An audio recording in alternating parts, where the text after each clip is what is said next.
Buenos días, estamos acá en una nueva sección de entrevistas a Nocanay. Les habla su servidor David Cortés. Espero que tengan un muy lindo día, muy bonito fin de semana.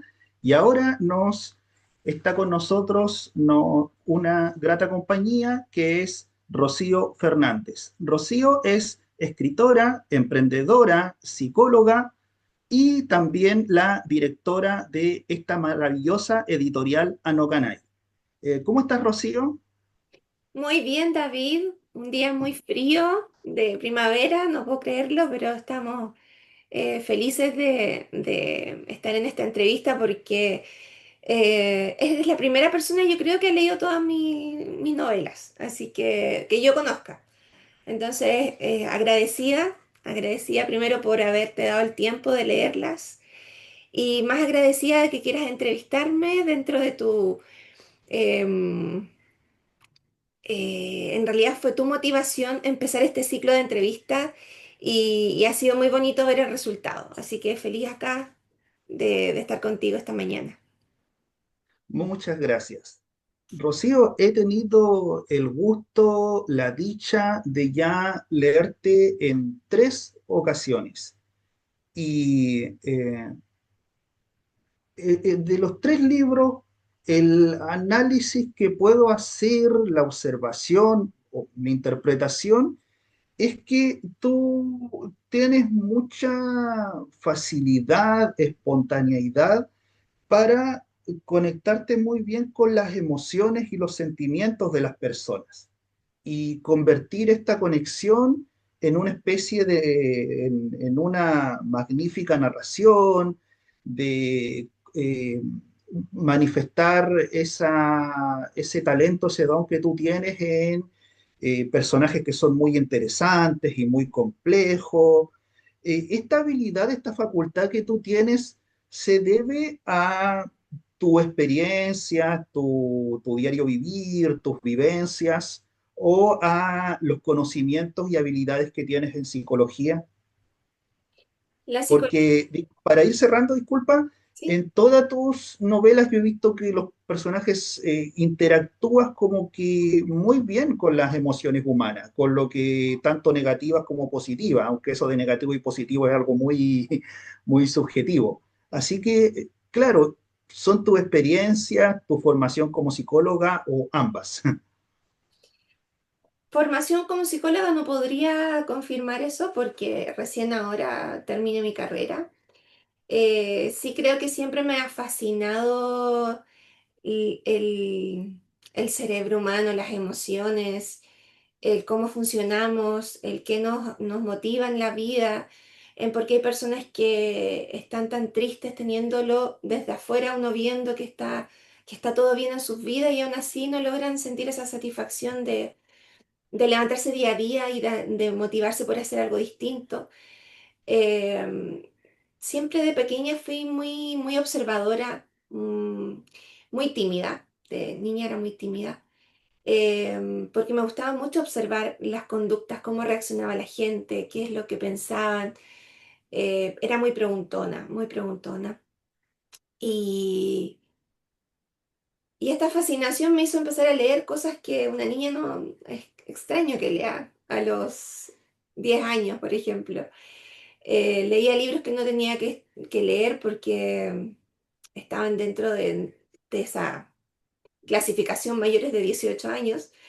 Me fascinaba leerlos. Estamos hablando de novelas que encontrabas en un kiosco, que te vendían así por 500 pesos, 1000 pesos, y situaciones que en la vida real estaban totalmente vetadas, que no se debía hacer ese tipo de cosas. Yo decía, ¿y por qué las escriben entonces? No sé cómo llegó a mí una novela de Corín Tellado a los 12 años, 10 años tiene que haber sido. Y, y claro, no estaba preparada para sentir ciertas emociones porque son novelas muy de romances, bien prohibidos. Y esas emociones me empezaron a gustar y empecé a ser adicta de esas novelas y escondida las leía, como los chicos cuando están comenzando a leer esta revista de Playboy. Algo así sentía yo al leer esta revista y las escondía. Mi mamá no sabía, cuando se enteró fue como a los 14 15 años y se molestó mucho por el nivel de erotismo que tenía en esta revista.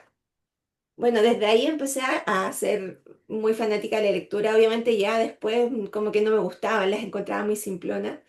Y empecé a buscar otro tipo de lecturas y ahí es donde me fui a más clásicos. Em, pero sí, respondiendo a tu pregunta, me ha fascinado siempre la diversidad, lo distintos que somos como seres humanos y también eh, tantas cosas que nos parecemos y no nos acercan como humanos, esa vulnerabilidad maravillosa que en ciertas situaciones se da, que no toda la gente quiere mostrar. Y cuando te muestran ese ser interior lleno de inseguridades, de dolores, de traumas, eh, me fascina escuchar, me fascina intentar ver dónde puedo ir a ahondar como para saber de dónde viene ese dolor desde pequeña. Si el hecho de estar estudiando hoy en día psicología se debe absolutamente a mi madre, que me dice, Rocío, ¿te gustaría seguir estudiando algo? Yo le dije, mamá, si siempre estoy estudiando algo. Dice, no, no, pero una carrera profesional. ¿Te acuerdas de tu sueño desde pequeña? Sí. Y me dice, ya, te quiero pagar la carrera. Yo, así, en serio.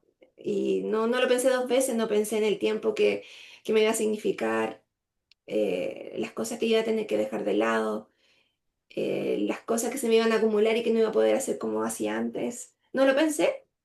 E impulsivamente dije que sí.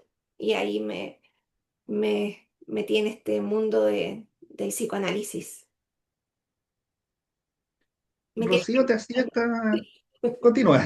No, me tienes que ir cortando porque yo me lanzo y no paro. No, no, no, sí, expláyate todo lo que tú quieras, eres la protagonista. Rocío, bueno, tomando esta pregunta como continuadora, y te podría decir que los escritores usualmente somos personas sensibles, pero ahora en Anocanay he tenido la grata experiencia de entrevistar a personas muy, muy sensibles, porque, por ejemplo, Andrés hizo toda una obra a partir de lo que era la locura, el surrealismo, con esta narración del amigo imaginario. Por Sí. otro lado, Matías buscó la sensibilidad a partir de un contexto político, de la contingencia, pero a mí lo que me llamó la atención es que tú confeccionas narraciones, pero a partir de la normalidad, a partir de vivencias muy cotidianas que le pueden pasar a cualquier ser humano, el enamoramiento, las frustraciones. Ajá. No sé, me gustaría como corrígeme si estoy equivocado o no, pero me gustaría y que me ahondes en esa, como en esa habilidad que tú tienes. En lo cotidiano, sí, estoy muy despierta, muy atenta a lo que vivo día a día con las personas que me encuentro. Cada persona que conecta conmigo, ya sea superficialmente en un negocio o en la universidad al pasar, o los tíos que están ahí, los guardias, si ellos necesitan hablar, siempre me van a robar minutos. Ahí voy a estar. Es como cuando alguien veo esa necesidad de querer contar algo, ahí me quedo. Entonces, conozco muchas historias, me han contado muchas cosas, entonces tengo muchas fuentes de inspiración, vidas muy bonitas, muy, muy esforzadas. Y ahí es donde te decía yo que iba viendo esa sensibilidad en personas que en realidad no muestran esas sensibilidades, como que ocultan ciertas partes de sus vivencias. Es una manera de protección también. Pero cuando logro entrar ahí es donde me inspira un nuevo personaje, me inspira a escribir una nueva novela, o un cuento, un relato corto. No sé si responde tu pregunta, querido David. Sí, por supuesto, esa misma sensibilidad fue la que te llevó a construir Anocanay, a llevar adelante todo este proyecto de la editorial. Anocanay, tengo entendido en una entrevista que diste a Argen Chile, significa mirada, brazo entre lunas, algo así, ¿no es cierto? Es como Sí, un dialecto, tengo entendido que es como Selnam, es y Aymara, creo que era. Aymara, ya, Aymara. Sí. Y esta misma sensibilidad que tú tienes para conectarte con las personas, con sus emociones, con su experiencia, fue lo que, digamos, desembocó en la construcción de Anocanay, porque tú la verdad lo que haces es algo muy bonito. Muchos escritores, me incluyo, te consideramos como una especie de madre literaria, digamos, de mamá de libro, porque gracias a esa sensibilidad, gracias a ese apoyo, parte de nuestros sueños los hemos podido manifestar. La publicación, el lanzamiento de libros, tú nos das muchas facilidades, muchas herramientas, ¿no? Para lograr objetivos, sueños. ¿Crees que esto es una continuación de esa misma sensibilidad? Porque usualmente los libros y la literatura están asociadas a personas, digamos, sensibles. ¿Fue esto mismo, el proyecto del editorial, como te digo, fue una continuación de esa misma conexión y sensibilidad tuya? Claro que sí, y esa impulsividad, que creo que soy muy de la guata, siento algo que me emociona, que me inspira y no pienso dos veces y lo hago. Miriam Leiva es la culpable de que esto exista, porque en esas conversaciones que tuve con ella en tiempos de pandemia, donde necesitaba conversar con alguien, nos juntábamos en su casa, yo tenía un pase, porque como tengo un negocio, tenía un pase libre a salir por las compras del negocio y todo. Entonces me arrancaba donde Miriam, nos tomaba un cafecito y conversábamos de la vida, de libros, y yo tenía una fascinación porque ella conocía mucho de todos los libros clásicos, de hecho ella me llevó por ese mundo de los clásicos profundamente. Y un día de un día de eso me dice, eh, le pregunto, ¿cuál es tu sueño que no has logrado? Porque ella me cuenta que lo máximo de que a mí me inspiró y me dejó así con, con la guata ahí, sintiendo todo el rato esa emoción de ella de decirme, eh, en realidad he cumplido todos mis sueños, no necesito mucho, solo necesito levantarme día a día, tener la fuerza y escribir. Eran tantas cosas las que me decía, que me inspiraban y que me fascinaba su forma, su pasión por la literatura, porque ella dedica toda su vida, desde una etapa, desde una edad, ella decide solo vivir alrededor de los libros y escribiendo. Entonces su motor era la creación. Y me leía sus nuevos poemas y yo quedaba pero alucinada con esa sensibilidad, porque ella sí que tiene sensibilidad, se conecta de una manera muy genuina, muy bella con la naturaleza, con el día a día. Y, y me dice que su sueño, el único sueño que no cumplió era tener una editorial, porque en su momento no era un sueño de ella, pero sí uno de los poetas grandes que tuvimos, que falleció hace poco, Omar Lara, le iba a ceder una de sus líneas editoriales, o tenía varias editoriales y una de ellas se la iba a ceder a ella y a otra persona más. Pero finalmente esto se diluye y no logra eso. Y ella quedó con con esa espinita, esas ganas de haber tenido una editorial. Y, y en ese impulso que tengo de estar ahí maravillada por todo este mundo de Miriam, le digo, pero hagamos una editorial, creémosla. Y desde ahí nació todo. O sea, fue muy rápido todo. Como yo ya había hecho otros tipos de negocio, tenía más o menos la experticia de cómo armar algo y tenía los contactos y amigos que me ayudaban. Y así salió, en 2 semanas teníamos la editorial, que primero fue Caley y estuvimos 2 años con Caley más o menos. Y después tuvimos que cambiarla por un tema de nombre. El nombre se repetía en Santiago en una editora, Entonces tuvimos que terminar con Calais y ahí cambiamos a No Canai. Pero sí, la editorial nació desde esa sensibilidad de empatía, de admiración por la obra de Miriam, por su vida, por cómo es ella, por lo apasionada que es por la literatura y dije, qué mejor compartir la amistad, pero también la pasión por los libros, por la literatura y publicar nuestros propios libros y publicar los libros de nuestros amigos. Así partió, como con ese objetivo, publicar nuestros libros, los de nuestros amigos, de nuestros conocidos, pero nunca imaginamos que nuestra querida editorial iba a trascender tanto y iban a llegar autores de Santiago, de Coquimbo. Ahora, ¿tú estás dónde en estos momentos? Coquimbo. En Coquimbo. Nuestro querido del libro Canallas se nos fue también al norte. Entonces, como que se ha ramificado y los bracitos han ido a distintas partes. Otra autora se nos fue a Costa Rica.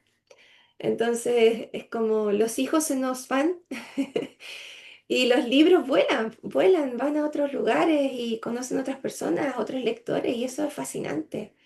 Lo que iba a pasar con esta editorial, ninguna de las dos lo tenía como objetivo, se fue dando, como vamos como viviendo día a día, absolutamente sumergidas en nuestro presente, en nuestras emociones día a día, segundo a segundo. Así esto fue moviéndose y mutando a lo que es hoy esta editorial. Muy conmovedora, conmovedora historia. Sí, Y yo quería que habláramos específicamente de tu obra Cómplices. ok. Eh, de Cómplice. Tengo entendido que esta buena una narración que cuenta la historia, la experiencia, la biografía de un peluquero. Tengo entendido que tú fuiste modelo de la peluquería de este personaje, ¿o no? Sí, ¿dónde la tengo? Ya. Sí, ¿Dónde está? acá, este librito. Ya. A mí me llama también la atención porque y tú convertiste, quiero preguntarte cómo nació todo ese proceso de convertir la historia, la vida de un peluquero, de una persona promedio, un oficio. Bueno, el peluquero es una persona como que está más asociada con el artesano que, Exacto, que a otro tipo de trabajador. sí. ¿Cómo, te, ¿Cómo lograste? Porque fue increíble, la verdad, cuando leí el libro, convertir, por ejemplo, la experiencia de una persona, una persona que cambia de decisión, que cambia de camino, que se encuentra con una múltiple cantidad de frustraciones, de éxito. ¿Cómo nació convertir algo tan cotidiano, una vida de una persona tan como cotidiana, en un drama muy lindo, muy maravilloso? Mira, ahí tuve que entrar en la vida de Alfred, que en la vida real es Marcos Camaño, y porque nunca había escrito desde la mirada de un otro, siempre mis personajes fueron mujeres, pero desde un hombre no. Y claro, fueron muchas entrevistas y nació el libro por voluntad de él, por motivación de él. Él quería escribir su historia. En el fondo quería celebrar sus 20 años de trayectoria, si mal no recuerdo, y quería escribir su historia, cómo fue este cambio desde ingeniero estructural a peluquero. Además que el contexto a mí me fascinó mucho el tiempo es- donde vive ese cambio. Marco estaba pasando Chile por un tema económico muy complicado, una crisis económica muy compleja.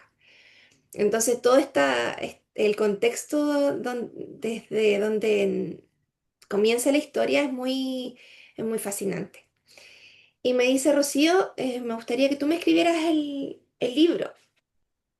Yo, wow, escribir el libro de otra persona, siempre los libros, bueno, el primero que uno escribe nace desde el impulso, ¿cierto? desde la fascinación por esa novela o esa historia que tienes en la cabeza. Pero después seguir otra novela em, desde la mirada de un otro, con poca experiencia, tenía solo un libro. Entonces yo decía, ¿seré capaz de hacer o de llegar a la expectativa de esta otra persona? Porque cuando tú escribes para ti y lo que tú quieres escribir, en realidad, algunos sí escriben con el objetivo de que otros admiren su trabajo, es el primer objetivo. En mi caso era un placer escribir nomás. Era vomitar y escribir sin detenerme, sin pensar en que quedó bonito, que se entendió. El primero nació así, simplemente porque no podía parar de escribir. Pero que te pida otra persona escribir un libro y decía, wow, y si no queda como él quiere, entonces ese, esa montaña de inseguridades se las dije directamente en ese momento a mi amigo, porque es amigo mío. Como tú bien decías, partí ahí de modelos de peinados y de tinturas. Y él decía, amigo, he escrito un solo libro. O sea, búscate un escritor que tenga más experiencia, que pueda captar tu profundidad, tu ser y todo, bla, bla, bla. Me dice, no, Rocío, tú eres la que tiene que hacerlo. Yo quiero que tú escribas mi libro, mi historia. Ok. Bueno, fueron como 2 años entre la idea, las entrevistas, la redacción, la diagramación. Nos demoramos bastante en ese libro. Y porque estaba la inseguridad de por medio. Escribí todo el libro con mucho miedo si estaba quedando bien, si le gustaba. Y él lo iba leyendo capítulo a capítulo, le iba mandando los avances. Siempre su respuesta eran que estaba fascinado, que le gustaba, que todo muy bonito. Y en el fondo siempre con esa inseguridad de decir, pucha, es mi amigo, entonces quizás no me quiere herir. Hasta el día del lanzamiento se me quitó el miedo. Solo en el día del lanzamiento, cuando empecé a leer fragmentos del libro en el lanzamiento, y después cuando terminas tu lanzamiento, la gente pregunta, ¿cierto? Está como el momento de las preguntas del público.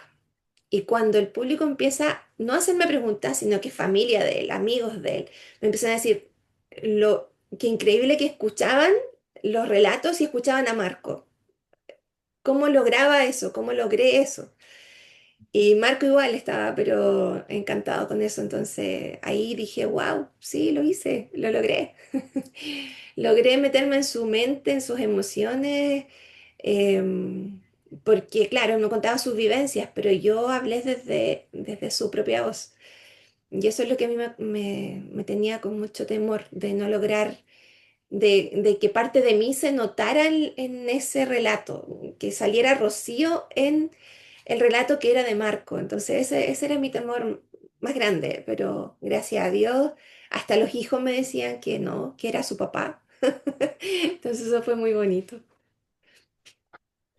Sí, esa novela es como para dorama, así como para transformarlo en teleserie, muy buena. Quiero que hablemos ahora específicamente de una novela que fue bastante controversial, Tu voz en mi alma.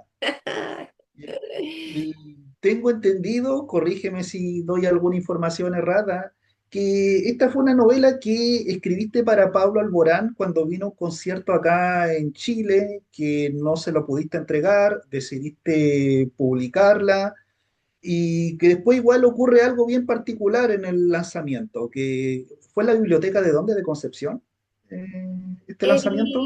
Sí, en la Biblioteca Municipal de Concepción. Ya, que no llegaron personas y que tú diste el lanzamiento igual, que tú igual nomás seguiste para adelante.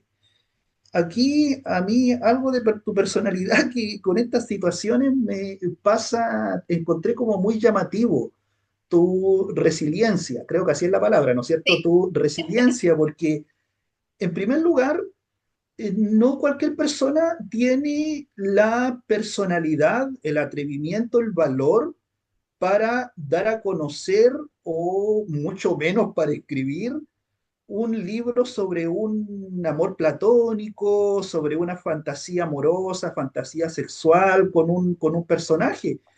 Yo creo que todos los seres humanos hemos tenido algún amor platónico en alguna vez, un famoso, en el caso de los hombres, por ejemplo, una mujer mayor, una profesora, todos hemos tenido, pero somos la gran mayoría, nos da vergüenza contar y sobre todo escribir un libro sobre eso. O si lo hacemos de forma camuflada. En cambio, tú no, directamente como que colocaste tu nombre, colocaste, hablaste de Pablo Alborán. Y además otra cosa también, que no cualquier persona, tú cuando leí en los periódicos sobre la situación en la biblioteca, tú decías hay que grabarlo, es la realidad tal como es. Es como personas que usualmente la gente de éxito suele publicar en las redes sociales o en los medios de comunicación sus momentos exitosos, sus momentos de gloria, pero también es muy poca la gente que da a la luz su, no puedo decir frustraciones, pero sus momentos no favorables. Y quiero que me expliques esa resiliencia que tienes primero, la personalidad que tienes tú para dar a conocer, por ejemplo, tus sueños, tus amores platónicos y tus momentos no favorables con los demás. Ay, es la impulsividad, querido David. Mira, el momento no estaba sola, estaba con Fernanda, con la ilustradora de la editorial. Bueno, es independiente, pero yo le digo que es de la editorial. Porque ha ilustrado muchos libros de la editorial. Y estábamos las dos solitas y nos dimos cuenta que ya estábamos 5 minutos antes de que empezara el lanzamiento y no llegaba nadie. Entonces, eh, agarro el micrófono, empiezo a hablar y me empieza a grabar nomás. No hubo otra cosa, me empezó a grabar. Y se reía y nos reíamos porque era una situación como no dramática para nosotros, era extraño y quizás, claro, puede ser el nerviosismo que te hace reír. Hay muchas personas que cuando están en un momento muy complejo, cualquier cosa que pasa rara, las hace reír y no pueden parar. En ese momento yo dije, bueno, no hay nadie, pero pucha, igual quiero leer algo, igual quiero hacer el lanzamiento. Y como Fernanda lo graba, al otro día ella decide subirlo. No fue la intención eh, de hacer esa pseudo presentación cortita, de que fuera grabada, fuera subida. Hasta el día que me muera va a haber gente que va a creer que eso fue todo planificado para lograr todo el boom que generó esto, la cantidad de comentarios de todo lo que pasó, pero no fue así. Entonces, eso es lo lindo de ser espontánea, de vivir el día a día, de... Y también responde la segunda pregunta, pero la voy a dar más en profundidad porque me encanta lo que genera, que la gente se admira mucho de mi absoluta franqueza. No, y Eh, en el video se ve que los muchachos que estaban alrededor de la biblioteca te miran, empatizan contigo y se van a sí, unir ahí eso a la sí. presentación. Se iban yendo a sus casas Sí. y me escuchan y deciden acompañarme. Sí, fue muy bonito. Querido, vamos, se va a terminar esto. ¿Hacemos otra? Sí, ¿Sí? Te mando el link para responder bien eso. ya. A ver, ¿cómo así? Ahí le puse a actualizar, nada que ver. A finalizar.